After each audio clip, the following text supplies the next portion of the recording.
Salut à tous les amis, c'est Tech Astuce pour la chaîne Star Movie. On se retrouve pour un nouvel épisode de Mobile Test dans lequel je vais présenter le jeu Warplane World War 2 Dogfight.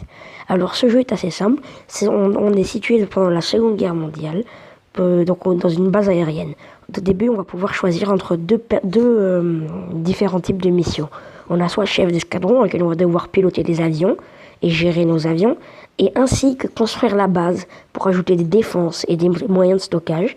Ou alors on a également uniquement pilote, dans lequel on va commander les avions et piloter un avion. Ensuite on a plusieurs menus. Donc moi j'ai choisi les Russes, donc j'ai des avions russes, ils sont assez bien faits. Il y a des... Donc là par exemple moi j'ai deux chasseurs, donc notamment le Polikarpov I-16. Donc on va avoir à gauche ses statistiques. Déjà on peut changer ses camouflages d'été, d'hiver, du désert ou naval. Ensuite, on va avoir à gauche ses statistiques. Donc l'équipage, il y a un membre, la vitesse, angle de montée comme la maniabilité. Et ensuite, on a ses armes en bas, là, en bas de petit. On peut améliorer différentes capacités.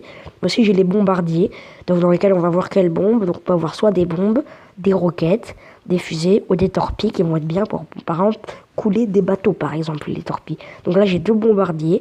On va avoir des informations sur les différents avions, comme ceci. Donc c'est une information historique réelle, donc avec des dates et ce qu'ils peuvent faire. Ça peut aussi nous aider pendant notre combat d'ailleurs.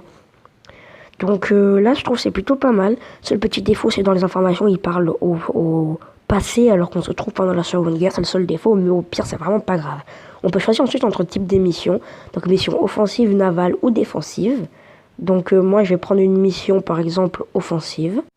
Ensuite, je vais vous montrer les commandes. Donc là, à gauche, j'ai un petit bouton. Donc là, c'est un avion assez maniable. Ça, c'est le Polikarpov. Donc ensuite, les commandes de l'escadron. On commande l'escadron, mais pas notre base, comme je vous l'ai déjà dit. Donc ensuite, on a tous les différents avions.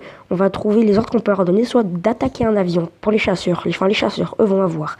Donc soit de mitrailler des cibles au sol, ou alors de mitrailler d'autres avions. On peut modifier, vous voyez, on peut tout changer. Et les bombardiers, eux, vont avoir ces deux mêmes trucs. Mais en plus, ils vont pouvoir bombarder des cibles qui vont être au sol. Après, je vais pouvoir changer d'avion, donc passer d'un avion à un autre. Par exemple, là, si je veux, je peux aller sur un autre avion, par exemple, vous voyez. Donc ça, c'est un bombardier. Donc avec ce bombardier-là, je vais vous montrer les commandes déjà d'un chasseur basique.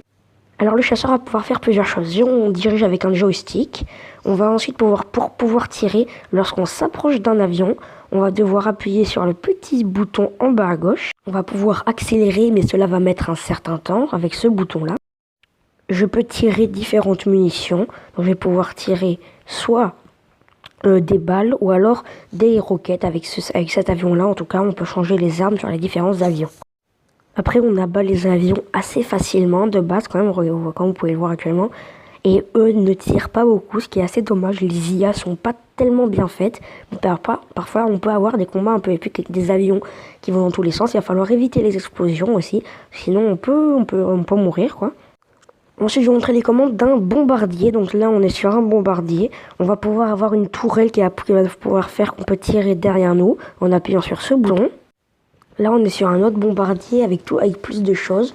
Donc, toujours pareil, on peut mitrailler. On a toujours des roquettes en balles, comme les chasseurs, mais contrairement à l'autre bombardier. On peut toujours tirer derrière. On peut bombarder en appuyant sur ce bouton. Ça nous affiche une cible pour pouvoir bombarder. Bon, là, en l'occurrence, un train. Sur ce bombardier-là, je vais pouvoir aussi trouver des missiles. Vous voyez, là, actuellement, j'en ai 8. Qui, lorsque je vais viser une cible, et appuyer sur le bouton feu, ça va tirer une roquette qui va, elle, exploser et qui fait quand même beaucoup de dégâts, qui peut one-shot la plupart des appareils ennemis.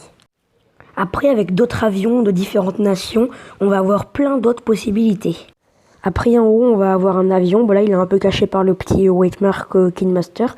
Mais on a un petit avion dessiné qui est en fait une barre, on va dire, de chargement en quelque sorte. Qui va du coup nous dire si l'avion est plus ou moins abîmé.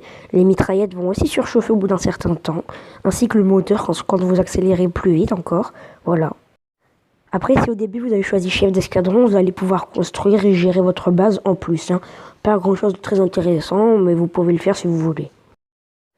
Enfin bref, voilà, c'était tout pour moi. Je vais mettre à ce jeu la note comme pour Fancade de 18 sur 20. J'espère que cette vidéo vous aura plu. Passez une agréable journée, agréable soirée, bonne nuit. A plus, c'était Tech Astuce pour Star Movie.